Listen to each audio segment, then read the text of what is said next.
At this crucial juncture, the global economic recovery is at a crossroads.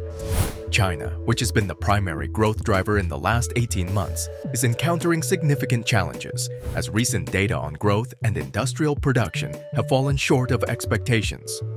Today, we are going to discuss how oil is causing an energy crisis and killing the Chinese economy. The current situation has been unfolding over several months, marked by a domestic economy trailing behind the export-driven industry and issues in the property sector. Additionally, policies implemented to curb surging commodity prices and address pollution levels have played a role. The unfolding energy crisis, coupled with the resurgence of COVID-19 outbreaks, has further intensified the challenges facing the Chinese economy. The global economic recovery stands at a critical juncture as China, the key growth driver over the past 18 months, encounters significant obstacles. Recent data on growth and industrial production in China has fallen short of expectations, surprising many analysts with the swiftness of the deceleration.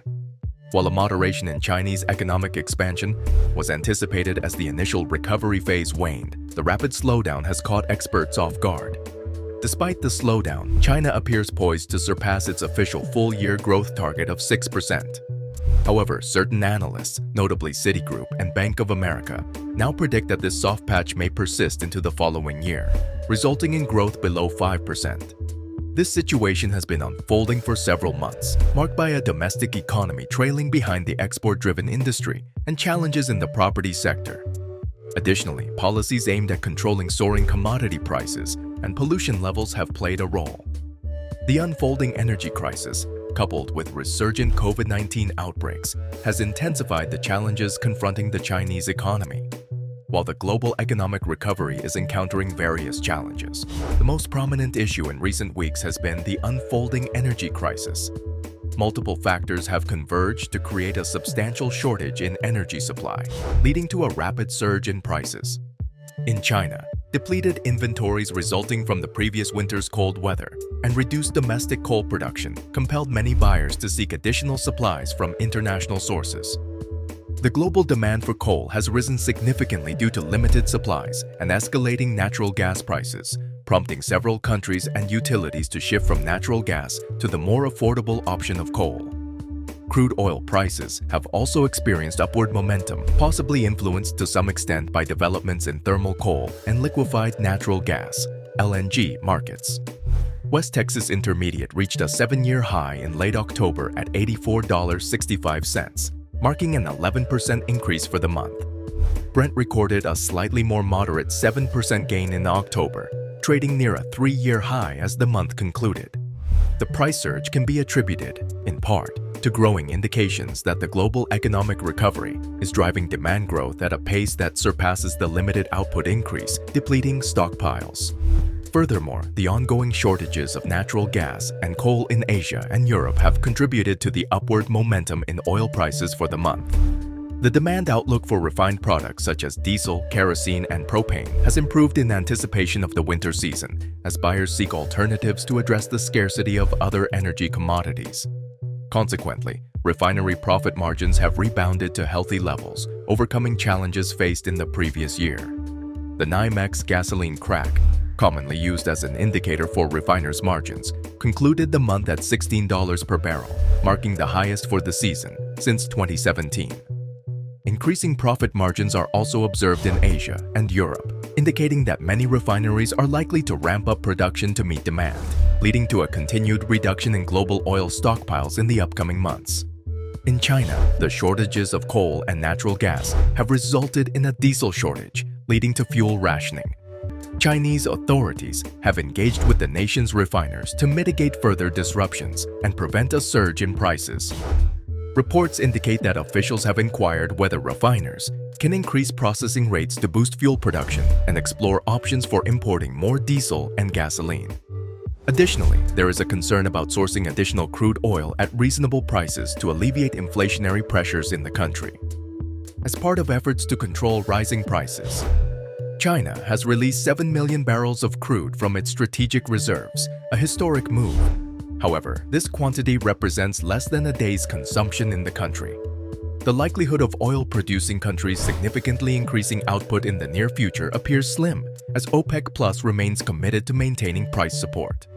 The organization is steadfast in adhering to the production agreement established in July, entailing a monthly addition of 400,000 barrels to the supply.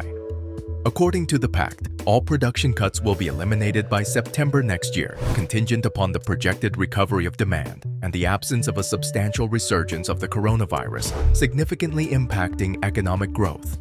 Despite diplomatic pressures, notably from the US, there are no signs of the organization relenting, as the agreement has been reaffirmed on multiple occasions. The Joint Technical Committee of the cartel has adjusted its expectations for the tightness of global oil markets this quarter, anticipating a smaller deficit of 300,000 barrels per day compared to its initial projection of a 1.1 million barrel daily deficit. Nevertheless, the committee foresees the shortage transforming into a surplus of 1.6 million barrels per day next year as non-OPEC production rebounds. If OPEC Plus remains on its planned trajectory, traders are increasingly of the opinion that the price of crude oil is swiftly heading towards $100 per barrel. Bank of America analysts are even more optimistic, predicting that crude oil could reach $120 by the middle of the next year. The robustness of the crude markets largely reflects the newfound capability of OPEC Plus to effectively manage a significant portion of global crude oil output. The durability of the OPEC Plus agreement is particularly noteworthy given that past production quotas had only limited success. This resilience also underscores the substantial decline in demand perceived by oil-producing countries. In normal market conditions, compliance among cartel members with output quotas tended to be somewhat restricted. However, due to extensive production cuts following the pandemic, there is ample spare capacity to ensure a situation of mutual destruction in the crude oil market if widespread cheating were to occur. A failure to adhere to the agreement could result in a significant drop in crude oil prices, which would be undesirable for any producer at this stage. Consequently, in the current environment, the conventional outcome in game theory experiments in economics, where cheating is considered the most rational approach assuming others are not, no longer holds. The newfound unity is undoubtedly positive for the credibility of the OPEC Plus arrangement and the broader organization. However, owners of tankers may prefer a bit less compliance to allow for higher output and lower prices. Initial reports of international negotiations with Iran regarding its nuclear program led to a decline in oil prices as traders anticipated the potential lifting of sanctions on Iranian oil exports. However, the initial optimism faded as the complexity of the challenges ahead became apparent. The newly elected hardline Iranian president, coupled with a demand that future US administrations cannot withdraw from agreements as in the past, is expected to create complications. According to official statements, the first meeting is scheduled before the end of November. A successful resolution of the meeting could positively impact freight rates in the tanker sector, as a financially constrained Iran is likely to seek to maximize its exports. Moreover, older vessels previously utilized for evading sanctions on Iranian crude oil shipments may become redundant and suitable for scrapping. While other segments of the shipping industry, particularly container and dry bulk, are experiencing some of the most favorable conditions in recent memory, the crude tanker market is currently facing limited potential for improvement, and freight rates are expected to remain close to historical lows. The factors driving success in other sectors are the same reasons contributing to the challenges in the crude and product sectors.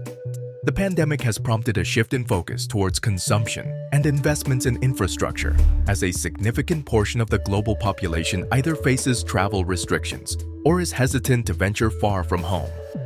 This shift has negatively impacted the demand for petroleum products.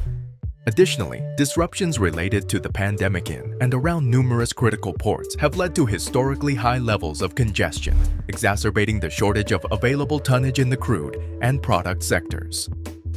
The stronger performance of the eastbound trade from the Arabian Gulf underscores the significant role played by the swift economic recovery in China in driving global demand growth. The ongoing energy challenges further amplify this impact, placing pressure on refiners to boost output to compensate for shortages in coal and natural gas. Additionally, China's practice of opportunistically acquiring goods for its strategic reserves has also contributed to supporting freight rates to the Far East. That's all about today's video. If you like this video, don't forget to like and subscribe to our channel. Also, press the bell icon to get notified of our upcoming videos. Let us know your opinion in the comment section below.